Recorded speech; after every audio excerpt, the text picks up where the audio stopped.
खत्म हो गया, तो इसको अब हम सेपरेटली देखना चाहते हैं। सेपरेटली है कि नहीं, अलग अलग है कि नहीं है, ऑब्जेक्ट अलग अलग है लेकिन अलग दिखाई नहीं पड़ रहा है। अब इसे हमें अलग अलग देखना है।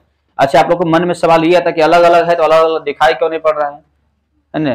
क्या ये सही बात है, गलत है कि अलग अलग होते हुए अलग अलग दिखाई नहीं पड़ता है? ये सही बात है। अभी तो एग्जाम्पल एगो लिए थे ना, इस प्रकार से जो पाई वाला बताए थे ना, इस प्रकार से ना कितने पाई है और कितने अलग अलग है और कितने नजदीक है। तो लास्ट वाला गलत जवाब दिए थे ना, दिए थे। देखिए नजदीक वाला तो सब बता सकते कि कितने पाई है, फर्स्ट बेंच वाले बता सकते ना कितने पाई इसमें है, लेकिन लास्ट बेंच वाले से पूछे तो नहीं बता पाइएगा। लास्ट बेंच वाले कितना आंख सही रहेगा फिर भी नहीं बता पाइएगा, जो चश्मा लगाएगा उससे भी नहीं पता चल पाएगा, है ना? बताइए तो कितने पाई है।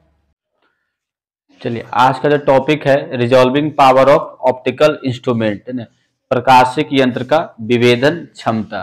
तो सबसे पहले जानिएगा ऑप्टिकल इंस्ट्रूमेंट क्या होता है। कुछ टर्म है उसके बारे में डिफाइन करते हैं, समझाते हैं। पहले ऑप्टिकल इंस्ट्रूमेंट किसको बोलते हैं? ऑप्टिकल इंस्ट्रूमेंट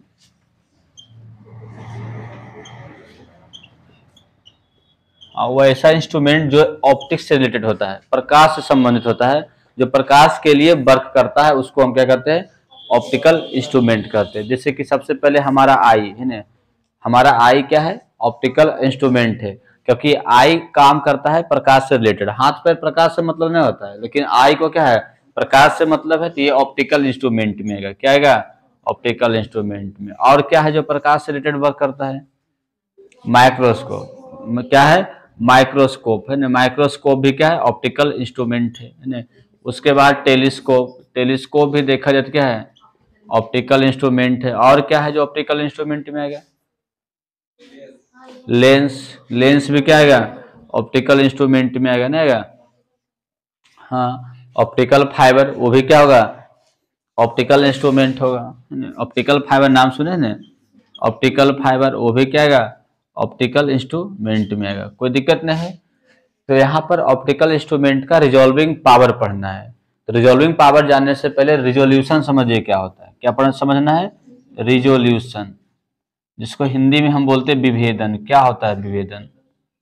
रिजोल्यूशन क्या होता है ये जानना है, बताना है क्या होता है, वो बता सकते हैं?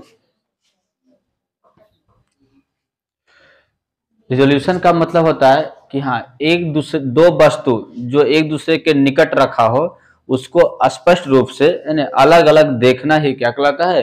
रिजोल्यूशन कहलाता है। क्या कहलाएगा? रिजोल्यूशन कहलाएगा। जैसे कि देखिए ये दोनों वस्तु निकट रखा हुआ है, अलग अलग दिखाई पड़ रहा है, नहीं पड़ रहा है, ये रिजोल्यूशन हुआ है। ये क्या हुआ है? रिजोल्यूशन है, यहाँ पर हो रहा है। फिर और नजदीक लाए, अलग अलग दिखाई पड़ रहा है, क्या हुआ है? रिजोल्यूशन हुआ है। जरा आराम से देख सकते हैं कि दोनों अलग है, और नजदीक आएगा फिर भी दिख रहा है कि दोनों अलग है, रिजोल्यूशन हुआ है, नहीं हुआ है? लेकिन ज्यादा नजदीक रहेगा, जिससे ज्यादा नजदीक आ गया तो अब यहाँ पर पता नहीं चलेगा, जिससे ज्यादा करीब आ गया, सपोर्टेड मान लो ये दिखाई नहीं पड़ रहा अलग, सपोर्टेड मान लेते हैं, तो इसको लिए देखने के लिए हम क्या करते हैं? माइक्रोस्कोप या टेलीस्कोप का प्रयोग करते हैं। तो ऐसे यदि देख रहे हैं नेकेड आई से तो रिजोल्यूशन नहीं हो रहा है, मतलब अलग नहीं दिख पा रहा, मतलब रिजोल्यूशन क्या हो रहा है? नहीं हो रहा। तो यहाँ पर हम माइक्रोस्कोप या टेलीस्कोप लगाकर देखते हैं, तब रिजोल्यूशन होता है। तब क्या होता है? रिजोल्यूशन होता है। इसका मतलब क्या हुआ? रिजोल्यूशन होने का मतलब क्या होगा? अलग अलग दिखना। रिजोल्यूशन का मतलब क्या हो गया? अलग अलग दिखना स्पष्ट रूप से। समझ में आ रहा है? तो यहाँ तक रिजोल्यूशन हम कर रहे थे, रिजोल्यूशन हो रहा, लेकिन ये रिजोल्यूशन क्या हुआ? नहीं हुआ। लेकिन जब माइक्रोस्कोप लगा यूज कर लिए, माइक्रोस्कोप का यदि यूज करते हैं, माइक्रोस्कोप का यूज करते हैं, तब ये अलग अलग दिखता है, यानी इसका रिजोल्यूशन हो जाता है। फिर और नजदीक लाइएगा तो ये माइक्रोस्कोप काम करना बंद कर दिया, है ना। तो फिर हाई पावर का माइक्रोस्कोप लगाते हैं, है ना, तो फिर अलग अलग दिखाई पड़ने लगता है। तो फिर कहते हैं कि फिर हाई पावर का माइक्रोस्कोप लेने से यहाँ पर भी क्या हो गया? रिजोल्यूशन हो गया, है ना। तो रिजोल्यूशन वर्ड समझ में आ गया है। क्या होता है कि कोई भी निकट वस्तु को अलग अलग देखना ही क्या कहलाता है? रिजोल्यूशन कहलाता है। समझ में आ रहा है? अब बताइएगा कि किसका रिजोल्यूशन ज्यादा होगा, है ना। जैसे कि ये हम अपने आंखों से देख रहे थे, फिर हाई पावर के माइक्रोस्कोप रहेगा, फिर क्या रहेगा? हाई पावर का, इसलिए तो माइक्रोस्कोप लगाए, फिर हाई पावर का माइक्रोस्कोप रहेगा ना, हाई पावर का माइक्रोस्कोप। तब यहां पर देखा जाए तो रिजोल्यूशन सबसे ज्यादा किसका हो रहा है? हाई पावर के माइक्रोस्कोप। क्यों इसको बोल सकते हैं? क्योंकि सबसे निकट वस्तु को भी अलग अलग दिखाई दे रहा है, दिख रहा है ना, इससे देखने पर निकटतम वस्तु भी क्या हो रहा है, अलग अलग दिखाई पड़ रहा है। तो जिसका रिजोल्यूशन ज्यादा होता है उसका रिजॉल्विंग पावर अधिक होगा। क्या होगा, अधिक होगा। मतलब जो जितना निकट वस्तु को देख सकता है उसका रिजॉल्विंग पावर उतना है क्या होगा, अधिक होगा। समझ में आ गया। तो रिजॉल्विंग पावर का भी कंसेप्ट समझ में आ गया। क्या आ गया कि किसी भी ऑप्टिकल इंस्ट्रूमेंट का वह एबिलिटी होता है, वह योग्यता होता है जो निकटतम वस्तु को स्पष्ट रूप से क्या होता है, हाँ, स्पष्ट रूप से दिखाई जिस पड़ता हो, यानी जिसके द्वारा निकटतम वस्तु क्या होता है, स्पष्ट रूप से दिखाई पड़ता हो, उसी को हम क्या बोलते हैं, रिजॉल्विंग पावर कहते हैं। रिजॉल्विंग पावर का मतलब क्या हो गया, किसी ऑप्टिकल इंस्ट्रूमेंट का एबिलिटी हो गया, क्षमता हो गया, योग्यता हो गया, जिसके मदद से है ना निकटतम वस्तु को हम क्या कहते हैं, अलग अलग देख पाते हैं। समझ में आ रहा है। जैसे कि ये दिखाई पड़ रहा था, ऐसे ये भी दिखाई पड़ रहा है, ये पड़ रहा है, यहाँ दिखाई नहीं पड़ रहा था, तो माइक्रोस्कोप लगाएं तो दिखाई पड़ गया। इसका तो इस माइक्रोस्कोप का रिजॉल्विंग पावर कुछ होगा, है ना। फिर ये दिखाई नहीं पड़ा, माइक्रोस्कोप से भी नहीं दिखाई पड़ा, तो हाई पावर का माइक्रोस्कोप लिए तो दिखाई पड़ गया, तो इसका रिजॉल्विंग पावर ज्यादा हो जाएगा। क्या हो जाएगा, ज्यादा हो। तो जो जितना अधिक निकट वस्तु को अलग प्रतिबिंब बनाएगा उसका रिजॉल्विंग पावर उतना है क्या होगा, अधिक होगा। तो रिजॉल्विंग पावर का भी डिफिनेशन समझ में आ गया। अब यहाँ पर हमें पढ़ना है कि रिजॉल्विंग पावर निकलता कैसे है, अलग अलग ऑप्टिकल इंस्ट्रूमेंट का रिजॉल्विंग पावर कितना होगा, एंगल ऑफ रिजोल्यूशन क्या होता है ना, minimum separation of the resolution क्या होता है, ये सब के बारे में यहाँ पर हम क्या करेंगे, चर्चा करेंगे। और कोई भी वस्तु कब रिजॉल्व होता है इसके बारे में भी डिस्कस करेंगे। रिजॉल्व होना का मतलब समझ में आ गया, रिजोल्यूशन होना का मतलब समझ में आ गया कि अलग अलग दिखना। तो कोई भी ऑब्जेक्ट हमें कब तक अलग अलग दिखाई पड़ता है बता सकते हैं, इसके बारे में हम यहाँ पर क्या करते हैं, डिस्कस करते हैं। चलिए नोट करना है तो कर सकती है। चलिए अब यहाँ पर हमें समझना है कि ऑब्जेक्ट जो है कब कब रिजोल्व होता है, यानी ऑब्जेक्ट का रिजोल्यूशन कब कब होता है, यानी निकट ऑब्जेक्ट कब कब अलग दिखाई पड़ता है, इसको हम यहाँ पर समझने की कोशिश करते हैं। तो इसको समझने के लिए हम यहाँ पर 3 फिगर बनाते हैं। कितने फिगर बना रहे हैं, 3 फिगर, बढ़िया से समझिएगा ना। जैसे कि मान लीजिए 2 ऑब्जेक्ट है, एक ऑब्जेक्ट ये है और एक ऑब्जेक्ट है, दोनों इतनी दूरी पर रखा हुआ है, ठीक है। और यहाँ पर हमारा आई है, यहाँ पर क्या है, आई, मान लेते हैं यहाँ पर आई है। एक इस ऑब्जेक्ट से रे आएगा और एक ऑब्जेक्ट क्या आएगा, इससे रे आएगा, और दोनों रे आकर इधर आगे रेटिना पर पड़ेगा। इधर रेटिना मान लेते हैं, स्क्रीन जिसको कहते हैं ना, ये स्क्रीन है, रेटिना, यहाँ पर आई क्या रे क्या हो रहा है, पड़ रहा है, कोई दिक्कत नहीं है। अब इसका जब रे पड़ा है तो ये इसका जो बनेगा इस प्रकार से सेंट्रल मैक्सिमा यहाँ पर बनेगा। ये क्या बनेगा, सेंट्रल मैक्सिमा। डिफ्रेक्शन पैटर्न के आधार पर बताया था ना कि जहां पर बीचों बीच आता है वो क्या होता है, सेंट्रल मैक्सिमा होता है। इसका सेंट्रल मैक्सिमा यहाँ पर बनेगा, इसका सेंट्रल मैक्सिमा क्या होगा, यहाँ पर बनेगा। तो ये सेंट्रल मैक्सिमा है ना। तो इसका जो स्पॉट बना है मैक्सिमम स्पॉट, ये इस प्रकार से 2 स्पॉट बन रहा है ना, एक स्पॉट ये, एक स्पॉट क्या है, ये दोनों सेंट्रल मैक्सिमा बिल्कुल सेपरेट है, बिल्कुल क्या है, सेपरेट है। तो दोनों सेंट्रल मैक्सिमा बिल्कुल सेपरेट है, तो ये ऑब्जेक्ट हमें क्या हो रहा है, अलग अलग दिखाई पड़ रहा है, यानी यहाँ पर रिजोल्यूशन हो रहा है, यहाँ पर ऑब्जेक्ट का रिजोल्यूशन क्या हो रहा है, हो रहा है। समझ में आ रहा है ना। तो 2 स्पॉट बना है ना, ये सेंट्रल मैक्सिमा, इसका हो गया सेंट्रल मैक्सिमा, ठीक है। इसका इधर सेंट्रल मैक्सिमा, दोनों सेंट्रल मैक्सिमा अलग अलग, तो दोनों ऑब्जेक्ट क्या होगा, अलग अलग दिखाई पड़ेगा। इस एंगल को हम मान लेते हैं θ1, क्या मान लेते हैं, θ1, यानी θ1, ये दोनों ऑब्जेक्ट के बीच यदि एंगल θ1 बन रहा है तो ऑब्जेक्ट हमें रिजॉल्व हो रहा है, यानी यहाँ पर रिजोल्यूशन हो रहा है। अब यही ऑब्जेक्ट को अब निकट ले आते हैं, क्या लाइएगा, निकट लाइएगा, थोड़ा निकट इसके लाते हैं, इस प्रकार से ये निकट ले आए, है ना। अब निकट आ गया, इधर आई है, यहाँ पर आई है, इससे भी, इससे एक रे आएगा, यहाँ से रे आएगा, ये मिलेगा, इस प्रकार से रेटिना पर इमेज बनेगा। क्या बनेगा, रेटिना पर इमेज, इधर रेटिना मान लेते हैं, जिसको स्क्रीन कह सकते हैं, स्क्रीन यानी रेटिना, है ना। आई के लिए क्या हो गया, रेटिना स्क्रीन होता है। यहाँ पर देखिए ये जो बन रहा है इसका, ये सेंट्रल मैक्सिमा है, ये इसका सेंट्रल मैक्सिमा है ना, और फिर ये क्या है, इसका सेंट्रल मैक्सिमा है।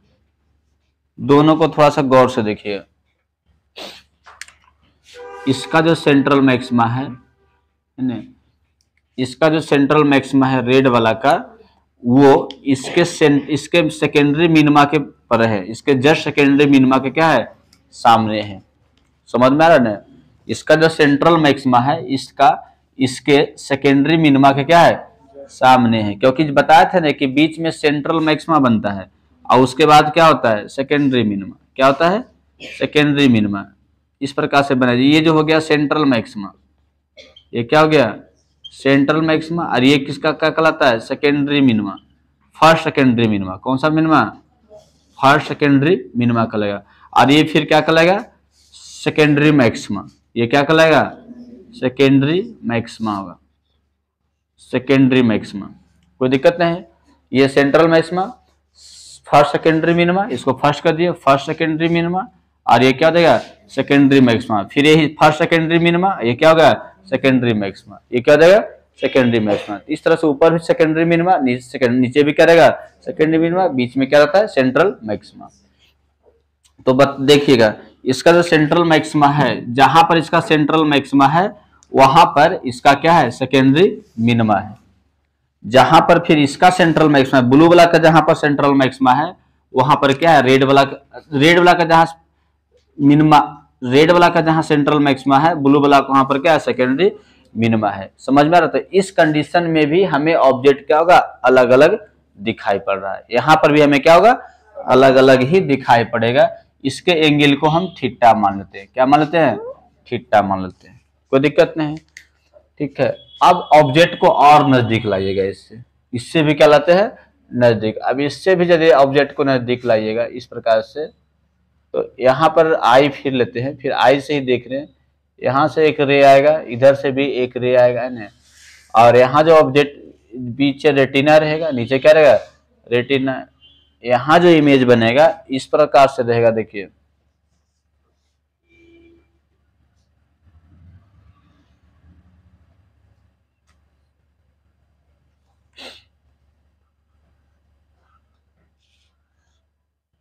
इस प्रकार से चलेगा।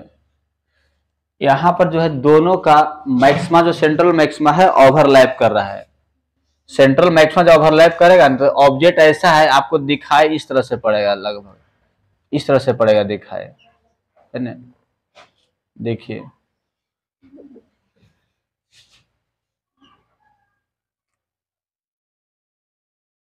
ऐसे दिखाई पड़ेगा। आपको क्या लगेगा कि दो ऑब्जेक्ट है कि एक ऑब्जेक्ट है, बाहर दूर से देखिए तो एक ऑब्जेक्ट दिखाई पड़ेगा। क्या लग रहा है, एक ऑब्जेक्ट। इस तरह से ये ऑब्जेक्ट दिखाई पड़ता है। तो यहाँ पर क्या हुआ कि यहाँ पर दोनों का जो सेंट्रल मैक्सिमा है, दोनों का सेंट्रल मैक्सिमा क्या करता है, ओवरलैप हो रहा है। क्या हो रहा है, ओवरलैप हो रहा है ना।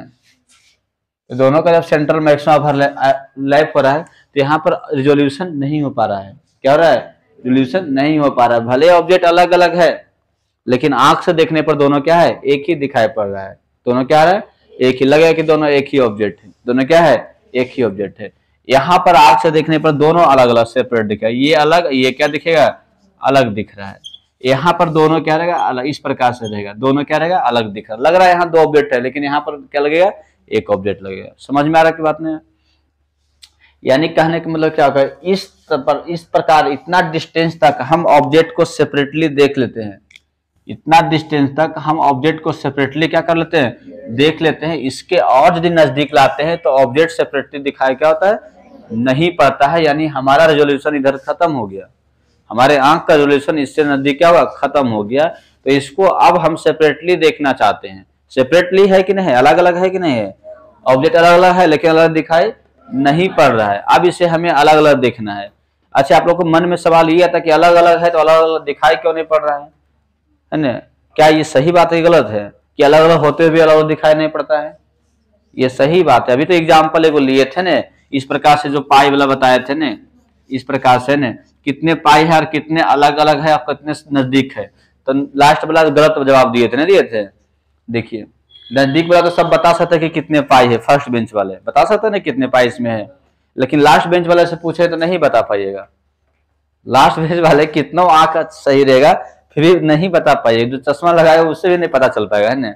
बताइए तो कितने पाई है, मुस्कान कितने पाई है, 7 है। और कितने टच में है, क्या है, ये तो अंदाजा बोल रहे हैं नहीं कैसे एक वो टच में नहीं है, आके देख लीजिए, देखिए। चलिए सब परख गए, सीख गए ना। एक्चुअली जो भी पीछे से देख रहा होगा इतना सब टच में नजर आ रहा होगा, है ना, एकदम ईमानदारी से ना। चलिए ठीक। तो यहाँ पर क्या हो रहा है, ये डिफ्रेक्शन की वजह से होता है। क्या होता है, अलग है लेकिन अलग दिखाई नहीं पड़ रहा, यानी हमारा लिमिट खत्म हो गया रेजोल्यूशन का। रेजोल्यूशन का एबिलिटी क्या हो गया, खत्म हो गया। तब यहाँ पर हम माइक्रोस्कोप और टेलीस्कोप का यूज करके फिर इसको हम क्या करते हैं, देखने का प्रयास करते हैं। समझ में आ रहा है ना। तो अब बताइएगा, मेन कंडीशन यही है ना, है इससे ज्यादा एंगल रहेगा अलग दिखाई पड़ जाएगा। कितनों इससे एंगल बढ़ते जाएगा, इससे एंगल है ना दोनों ऑब्जेक्ट के बीच। ऑप्टिकल इंस्ट्रूमेंट यहाँ पर आई है, ये क्या है, आई है, ये आई है, ये भी क्या है, आई है। तो दोनों ऑब्जेक्ट के कारण जो आई पर एंगल सस्पेंडेड हो रहा वो एंगल है। तो ये एंगल से यदि थीटा से बड़ा एंगल रहेगा तो हमें ऑब्जेक्ट क्लियर दिखाई क्या होगा, पड़ेगा। लेकिन छोटा रहेगा तो दिखाई क्या होगा, नहीं पड़ेगा। तो इस एंगल को हम क्या बोलते हैं, लिमिट, अच्छा एंगुलर, इसको क्या बोलेगा, लिमिट, हाँ एंगुलर लिमिट ऑफ रिजोल्यूशन कहते हैं। इसको क्या कहते हैं, एंगुलर लिमिट ऑफ रिजोल्यूशन कहते हैं। यहाँ पे जो थीटा जो एंगल हो गया, एंगुलर क्या हो जाएगा, angular limit of resolution, resolution कहते हैं। समझ में आ रहा है ना। यानी यहाँ पर हो गया विभेदन का कोणीय सीमा, नहीं इसको हिंदी में क्या लिखेगा, हाँ विभेदन सीमा है लेकिन कौन सा सीमा है, कोणीय सीमा है ना, विभेदन का कोणीय सीमा, ठीक है। और इस कंडीशन में दोनों ऑब्जेक्ट के बीच में जो डिस्टेंस है, इसको इस प्रकार से इसको हम लिख सकते हैं, थीटा को थीटा मिनिमम करके लिखते हैं। इसका संकेत कैसा होता है, इसको संकेत लिखना है तो थीटा नहीं लिखना है, थीटा क्या लिखना है, मिनिमम, क्योंकि इससे और छोटा नहीं हो सकता है।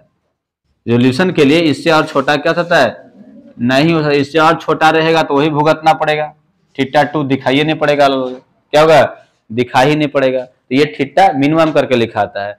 अब इस कंडीशन में जो ऑब्जेक्ट के बीच का दूरी होगा उसको डी मिनिमम या बाई मिनिमम, इसको क्या बोल सकते हैं, बाई मिनिमम करके लिखते हैं। इसको बोलते हैं, इसको क्या बोलेगा, लिमिट ऑफ सेपरेशन, है ना। इसको क्या बोलते हैं, या तो मिनिमम सेपरेशन, ये मिनिमम सेपरेशन है ना, ये क्या कहलाएगा, मिनिमम, अच्छा, ये भी नहीं दिख रहा नहीं, इसको लिखिएगा बाई मिनिमम करके ना, क्या है ऊपर, बाई मिनिमम है ना। तो इसको क्या बोलते हैं, बाई मिनिमम को क्या बोलेगा, इधर लिख देते हैं,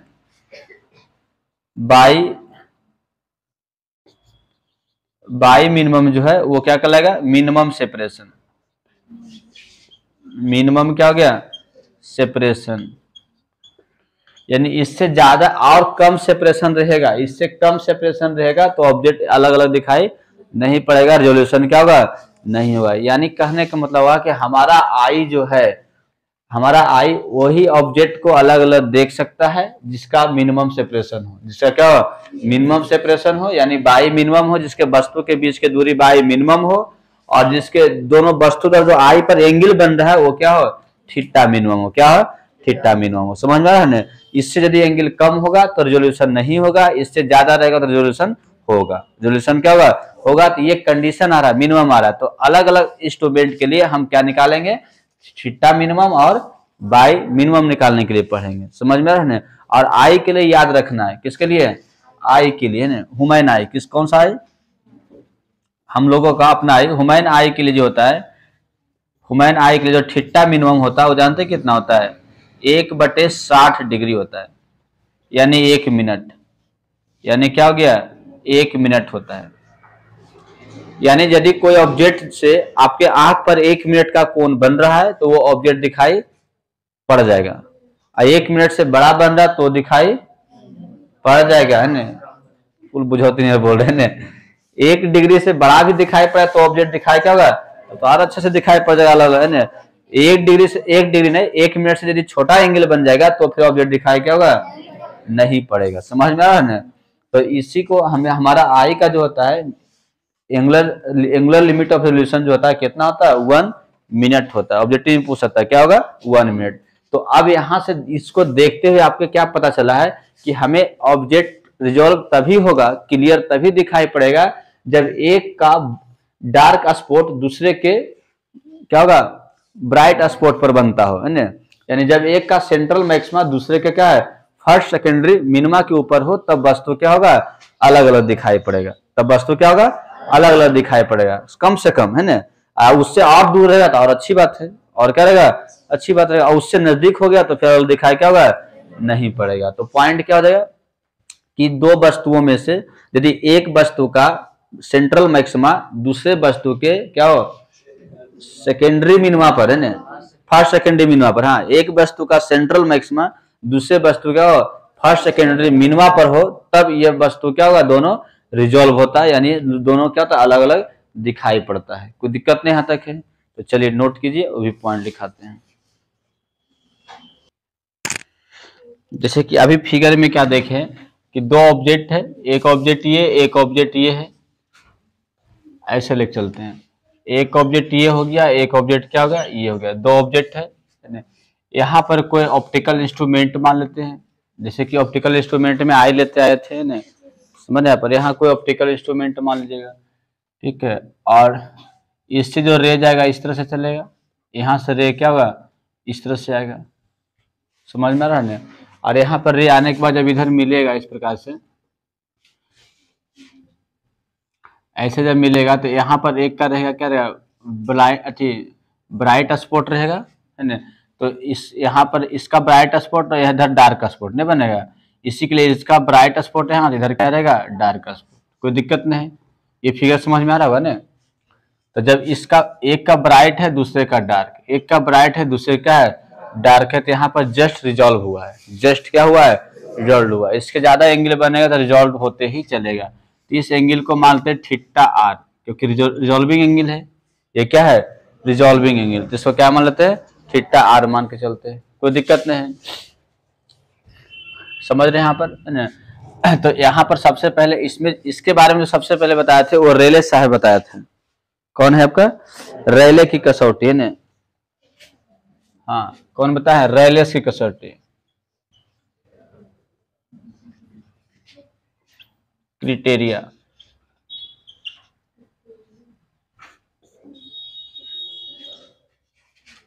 रेले की कसौटी। तो रेले के कसौटी में क्या कहा गया है कि कोई भी ऑब्जेक्ट तभी रिजॉल्व होगा, कोई भी ऑब्जेक्ट क्या होगा, तभी रिजॉल्व होगा, रिजॉल्व होने का मतलब अलग अलग दिखाई पड़ेगा, जब एक का मैक्सिमम पैटर्न दूसरे के मिनिमम पैटर्न पर क्या हो, ओवरलैप करेगा। यानी एक का मैक्सिमम पैटर्न दूसरे का क्या हो, मिनिमम पैटर्न पर होगा। मैक्सिमम मिनिमम जानते हैं ना, यहाँ यानी जब एक वस्तु का, जब क्या हो गया, एक वस्तु का मैक्सिमम पैटर्न, मैक्सिमम क्या हो गया, पैटर्न दूसरे वस्तु के क्या है, मिनिमम पैटर्न पर हो, मिनिमम क्या पैटर्न पर हो, तो तब वस्तु क्या होता है, रिजॉल्व होता है। तब वस्तु क्या होता है, रिजॉल्व होता है। रिजॉल्व होना का मतलब अलग अलग दिखाई पड़ता है, सेपरेट दिखाई पड़ता है। इसने कौन बताया, रेले बताया ना। और इस कंडीशन में जो एंगल होगा वो एंगल ऑफ रिजोल्यूशन कहलाएगा। उस कंडीशन में जो ऑब्जेक्ट के बीच एंगल बनेगा वो एंगल ऑफ क्या कहलाएगा, रिजोल्यूशन। इधर भी थीटा, इधर भी क्या होगा, थीटा। तो उस प्रकार के जो एंगल है थीटा जो है वो थीटा आर हो जाएगा, क्या हो जाएगा, थीटा आर हो जाएगा। इसको हम एंगल ऑफ रिजोल्यूशन कहते हैं, एंगल ऑफ क्या कहते हैं, रिजोल्यूशन कहते हैं। कोई दिक्कत नहीं है। और दोनों के बीच में जो मिनिमम डिस्टेंस हो गया, दोनों के बीच में क्या हो गया, मिनिमम डिस्टेंस जो हो गया, बाई मिनिमम या डी मिनिमम लिखिए, उसको मिनिमम सेपरेशन कहते हैं, है ना। हाँ, इसको क्या बोलेगा, मिनिमम सेपरेशन। यानी बाई मिनिमम जो हो गया यहाँ पर मिनिमम सेपरेशन कहलाएगा, मिनिमम सेपरेशन। अब दो चीजें निकल गया, एंगल ऑफ रिजोल्यूशन निकल गया और मिनिमम सेपरेशन। जब दोनों चीज निकल गया तो रिजॉल्विंग पावर भी आराम से निकल जाएगा। क्या निकल जाएगा, रिजॉल्विंग पावर। कैसे निकल जाएगा, तो रिजॉल्विंग पावर जो होता है वो reciprocal of angle of resolution और या मिनिमम सेपरेशन, या क्या होगा। तो रिजॉल्विंग पावर का मतलब क्या होगा, रेसिप्रोकल ऑफ थीटा आर या क्या होगा बाई मिनिमम। थीटा आर या क्या हो गया, जहां पर थीटा आर का जरूरत पड़ेगा, एंगल ऑफ रिजोल्यूशन का जरूरत पड़ेगा, उसको रेसिप्रोकल उलट देना है। जहां पर बाई मिनिमम का जरूरत पड़ेगा उसको क्या कर देना है, उलट देना है। उसके उलटने के बाद जो आएगा वही क्या कहलाएगा, रिजॉल्विंग पावर कहलाएगा। यानी कहने का मतलब क्या हो जाएगा, देखिए यानी हो जाएगा रिजॉल्विंग पावर बराबर हो गया, रिजॉल्विंग पावर इक्वल टू जो हो जाएगा 1 अपॉन क्या हो गया बाई मिनिमम या थीटा आर, या क्या देगा थीटा। जैसे कि टेलीस्कोप की बात करते तो थीटा आर रहेगा, माइक्रोस्कोप की बात कीजिए तो वहां पर क्या लेकर चलना होगा, बाई मिनिमम लेकर चलना होगा, वहां पर क्या निकला होगा बाई मिनिमम। तो हम सबसे पहले कैलकुलेट क्या करेंगे, थीटा आर करेंगे या तो बाई मिनिमम करेंगे। अब दोनों कैलकुलेशन निकल गया तो उसको खाली क्या करना है, उलट देना है। उलट दीजिएगा तो वही हो जाएगा रिजॉल्विंग पावर हो जाएगा, वही क्या हो जाएगा रिजॉल्विंग पावर। क्योंकि जितना थीटा आर जितना कम होगा कोई भी ऑप्टिकल इंस्ट्रूमेंट के लिए, रिजॉल्विंग पावर उसका उतना ही क्या होगा, ज्यादा होगा। इसलिए उलटना पड़ रहा है, इसलिए क्या करना, उलटना पड़ रहा है। ऑब्जेक्ट जितना नजदीक रहेगा, अलग अलग दिखाई पड़ रहा है, उसका रिजॉल्विंग पावर उतना ही क्या होगा, ज्यादा होगा, उतना ही क्या होगा, ज्यादा होगा। इसलिए बाई मिनिमम को भी उलटना पड़ रहा है रिजॉल्विंग पावर के लिए। कोई दिक्कत नहीं है ना तक है।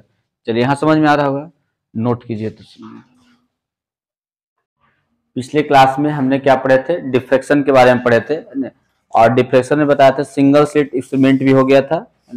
और सिंगल स्लिट एक्सपेरिमेंट के बाद ये भी देखे थे कि कोई भी ऑब्जेक्ट को, उसके बाद हमने पढ़ाए थे resolution power of optical instrument, है ना, या रिजॉल्विंग पावर ऑफ क्या था, ऑप्टिकल इंस्ट्रूमेंट। इसके बारे में चर्चा किए थे, रिजॉल्विंग पावर के बारे में। रिजॉल्विंग पावर के बारे में डिफिनेशन भी लिखाए थे कि दो निकटतम ऑब्जेक्ट को सेपरेट करने के लिए, सेपरेट प्रतिबिंब बनाने की जो एबिलिटी होता है, उसी को हम क्या बोलते हैं, रिजॉल्विंग पावर कहते हैं।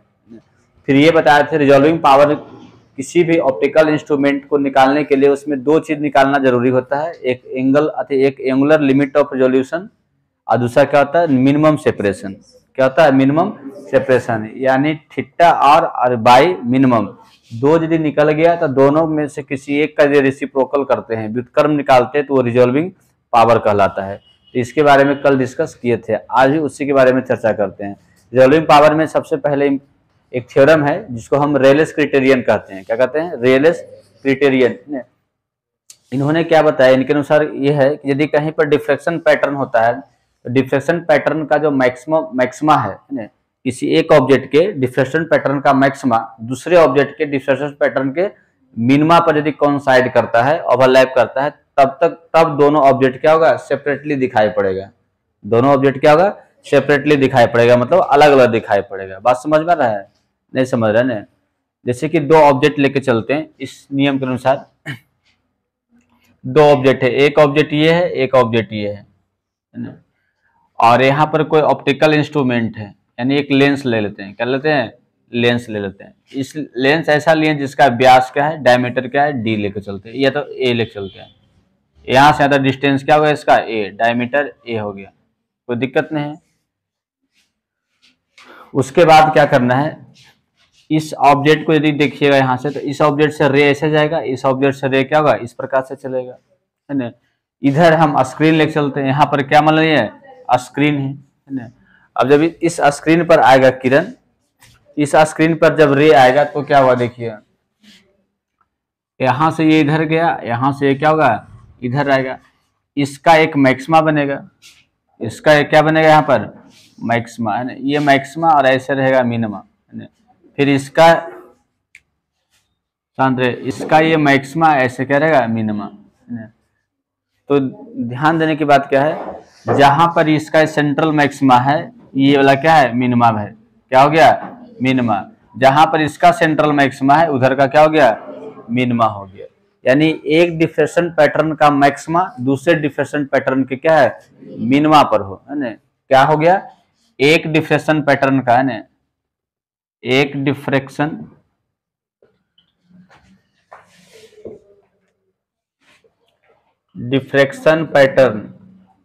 पैटर्न का मैक्सिमा दूसरे डिफ्रैक्शन पैटर्न के मिनिमा पर हो, है ना। तो दोनों ऑब्जेक्ट क्या होता है, सेपरेटली अलग अलग दिखता है ना। तो दोनों ऑब्जेक्ट है ना, सेपरेटली एक ही वर्ड हुआ है ना, दोनों ऑब्जेक्ट सेपरेटली क्या होता है, दिखता है, यानी अलग अलग दिखता है, अलग अलग क्या होता है, दिखता है। ये कौन कह रहा है, रेलेस क्राइटेरिया। कौन कह रहा है, रेलेस क्राइटेरियन कह रहा है ना, कि दोनों ऑब्जेक्ट यहाँ पर क्या होगा, अलग अलग दिखेगा। यानी इस ऑब्जेक्ट का जहां पर मैक्सिमा बना है ना, इस ऑब्जेक्ट के लिए, इस ऑब्जेक्ट के लिए वहां पर क्या है, मिनिमा है। यानी इस ऑब्जेक्ट के लिए जहां पर मैक्सिमा है, उस ऑब्जेक्ट के लिए यहाँ पर क्या है, मिनिमा है ना। इस ऑब्जेक्ट के लिए जहां पर मैक्सिमा है ना, उस ऑब्जेक्ट के लिए यहाँ पर क्या हो गया, मिनिमा हो गया। तब ये दोनों ऑब्जेक्ट क्या होगा, अलग अलग दिखाई पड़ेगा। क्या होगा, अलग अलग दिखाई पड़ेगा, कोई दिक्कत नहीं है। ये कौन कहा है, रेले क्राइटेरियन है ना। चलिए अब यहाँ पर हम क्या लेके चलते हैं, है ना, ये दोनों ऑब्जेक्ट है, दोनों के बीच के दूरी को, गैपिंग को हम बाई मान लेते हैं। क्या मान लीजिएगा, बाई मान लेते हैं, ठीक है। और यहाँ से यहाँ जो होगा ये ऑब्जेक्ट डिस्टेंस होगा। क्या होगा, ऑब्जेक्ट डिस्टेंस है, तो ऑब्जेक्ट डिस्टेंस को क्या मान के चलते हैं, यू। क्या मान लीजिएगा, यू जो हो गया ऑब्जेक्ट डिस्टेंस हो गया, ठीक है। दोनों ऑब्जेक्ट के कारण जो यहाँ पर एंगल बन रहा है उसको थीटा मान लेते हैं। क्या मान लेते हैं, थीटा मान लेते हैं। और इधर क्या हो रहा है कि मैक्सिमा मिनिमा पर बन रहा है, मिनिमा मैक्सिमा पर बन रहा है, तो इसका मतलब ये जस्ट रिजॉल्व हो रहा है। जस्ट क्या हो रहा है, रिजॉल्व। रिजॉल्व होने का मतलब क्या होगा, अलग अलग प्रतिबिंब बनना। रिजॉल्व होने का मतलब क्या हुआ, अलग अलग प्रतिबिंब बना, यानी अलग अलग दिखाई पड़ना है। तो ये जस्ट अलग अलग क्या हो रहा है, दिखाई पड़ रहा है, ठीक है। तो अलग अलग दिखाई पड़ रहा है, तो यहाँ पर जो एंगल, उस कंडीशन में जो एंगल बनेगा उसको क्या बोलते हैं, हाँ थीटा आर लिखिए। क्या लिखिएगा, थीटा। थीटा आर का मतलब क्या हो गया, ये हो गया एंगुलर लिमिट ऑफ रिजोल्यूशन। क्या हो गया, एंगुलर, एंगुलर लिमिट ऑफ क्या हो जाएगा, हाँ लिमिट ऑफ रिजोल्यूशन हो गया, रिजोल्यूशन। ये बन गया थीटा, एंगुलर लिमिट ऑफ क्या हो गया, रिजोल्यूशन हो गया। यहां तक किसी को कोई दिक्कत, यहां तक कोई दिक्कत नहीं ना, ये थीटा हो गया। अब यहां पर पढ़े थे, यदि कोई सर्कुलर एपर्चर हो, ये सर्कुलर एपर्चर है ना, ये जो एपर्चर है कैसा है, सर्कुलर एपर्चर है, जिसको कन्वेक्स लेंस मान के चले हैं। तो सर्कुलर एपर्चर के लिए पढ़े थे ना, यहाँ पर क्या होता है, थीटा बराबर सर्कुलर एपर्चर। एपर्चर के लिए यहाँ पर पढ़े थे कि थीटा बराबर होगा, क्या होता है, 1.22 लैम 1.22 और क्या होता है, लैम्डा बाई ए। क्या हो जाएगा, 1.22 लैम्डा बाई ए। लेकिन यहाँ पर थीटा आर रहेगा, यहाँ पर क्या होगा, थीटा बाई आर होगा। नहीं पढ़ाया था ऐसा वाला सिंगल स्लिट एक्सपेरिमेंट में, theta equal to 1.22 lambda by क्या हो गया, ए हो गया। क्या, वो आर बराबर निकाले थे और ये थीटा बराबर निकाल रहे हैं, सब खा गए कि नहीं। तो थीटा 1.22 लैम्डा अपन क्या होता है, ये होता है। ये हो गया सर्कुलर एपर्चर के लिए सिंगल स्लिट एक्सपेरिमेंट से, कोई दिक्कत नहीं है। इधर का तो निकल गया, अब इधर का निकालना है कोई। अब यहाँ पर ये जो एंगल है थीटा है, ये जो दोनों ऑब्जेक्ट के बीच के कारण जो एंगल यहाँ बन रहा है, क्या बन रहा है, थीटा बन रहा है। तो अब यहाँ पर थीटा कैसे निकलेगा, यहाँ पर एंगल निकालना है थीटा, तो थीटा कैसे निकाले बता सकते हैं। ये होता है ना चाप की लंबाई बटे वस्तु की दूरी, ऑब्जेक्ट है ना, पढ़े थे कि थीटा बराबर यल अपॉन आर होता है। जैसे कि ऐसा पढ़े होंगे मैथ में कि कोई ऐसे सर्कुलर आर्क बन रहा है और यहाँ पर इस प्रकार से एंगल थीटा बन रहा है, सपोज दैट थीटा है, ये यल है, ये आर है, तो थीटा इक्वल टू क्या होता है, यल अपॉन आर होता है। यल अपॉन क्या होता है, आर होता है। तो उसी के आधार पर यहाँ पे क्या हुआ, theta upon equal two by upon क्या हो जाएगा, यू हो जाएगा। Theta equal two by upon क्या हो जाएगा, यू हो जाएगा, कोई दिक्कत नहीं है। Theta equal two by upon क्या हो जाएगा, यू हो जाएगा। अब यहाँ पर देखिएगा, ये जो है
चलिए, resolving power of telescope.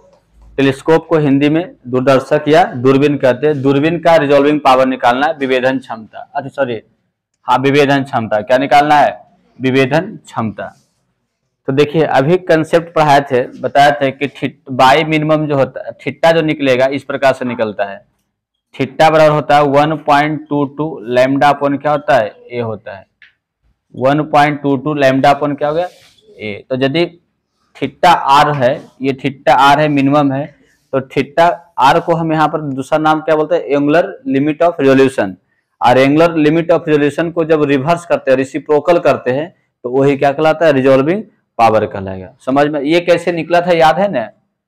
Theta are 1.22 lambda upon ए, समझ में आता है कैसे निकला है? जहां लैम्डा क्या है? वेवलेंथ है। लैम्डा क्या है? वेवलेंथ है ना? और ए क्या है? त्रिज्या है। मानेंगे यहाँ डायमीटर ऑफ स्लिट है या एपर्चर, डायमीटर ऑफ स्लिट या क्या है? एपर्चर, सर्कुलर एपर्चर है ना, ये है, ए है, कोई दिक्कत नहीं। ये थीटा आर बराबर हो गया। अब रिजॉल्विंग पावर इसका देखना है, तो क्या हो जाएगा रिजॉल्विंग पावर? रिजॉल्विंग पावर जो हो जाएगा 1/थीटा आर, 1/ क्या देगा? थीटा आर हो जाएगा। तो इसलिए हो गया रिजॉल्विंग पावर इक्वल टू जो निकल गया 1 अपॉन हो जाएगा 1.22 लैम्डा अपॉन क्या हो गया? ए हो गया। तो रिजॉल्विंग पावर इक्वल टू हो जाएगा, ए ऊपर चल जाएगा ना, ए अपॉन 1.22 क्या हो गया? लैम्डा। ए अपॉन 1.22 क्या हो गया? लैम्डा हो गया। कोई दिक्कत नहीं है। यदि यही रे किसी मीडियम से होकर गुजरता, जैसे कि ये मान लीजिए लैम्डा जो है वैक्यूम से आकर गुजर रहा है, किससे गुजर रहा है? वैक्यूम से। यदि यही किसी मीडियम से होकर गुजरता तो क्या होता है? यदि कोई मान लेते हैं कोई मीडियम से ने, कोई मीडियम से गुजरता है ना, यदि रे जो है, रे या वेव, यदि वेव है ना मीडियम से गुजरता है, जिसका वेवलेंथ मान लेते हैं लैम्डा है ना, क्या मान लेते हैं? लैम्डा नॉट, कोई दिक्कत नहीं, या लैम्डा 1 या लैम्डा एम मानिए। मीडियम है तो लैम्डा क्या मान लीजिएगा? एम मान लीजिएगा, कोई दिक्कत नहीं। मीडियम में क्या था? वेवलेंथ चेंज हो जाएगा ना, लैम्डा क्या हो जाएगा? एम हो जाएगा, है ना। और रिफ्रैक्टिव इंडेक्स क्या मान लीजिएगा उसका? रिफ्रैक्टिव इंडेक्स मान लेते हैं कि म्यू है। क्या है? म्यू है। तो सिंस पढ़े थे कि म्यू बराबर क्या होता है? Lambda naught lambda upon lambda M हो जाएगा। ये भी पढ़ते हैं, सी बटे भी होता है, और लैम्डा अपॉन क्या होता है? लैम्डा एम होता है। मतलब वैक्यूम में वेवलेंथ और अपॉन क्या हो जाएगा? मीडियम में वेवलेंथ। ये भी पढ़े थे ना? ये याद है कि नहीं याद है? ऐसा पढ़ना था। देखिए बचपन क्लास से पढ़ते हैं, म्यू बराबर होता है सी बटे भी होता है, और सी का मतलब न्यू लैम्डा और न्यू लैम्डा 1 चाहे एम, न्यू लैम्डा इंटू क्या हुआ? एम। न्यू न्यू कट गया तो लैम्डा अपॉन क्या हो जाएगा? Lambda M. लैम्डा अपॉन क्या देगा? लैम्डा एम होता है। ये होता है न्यू बराबर, कोई दिक्कत नहीं।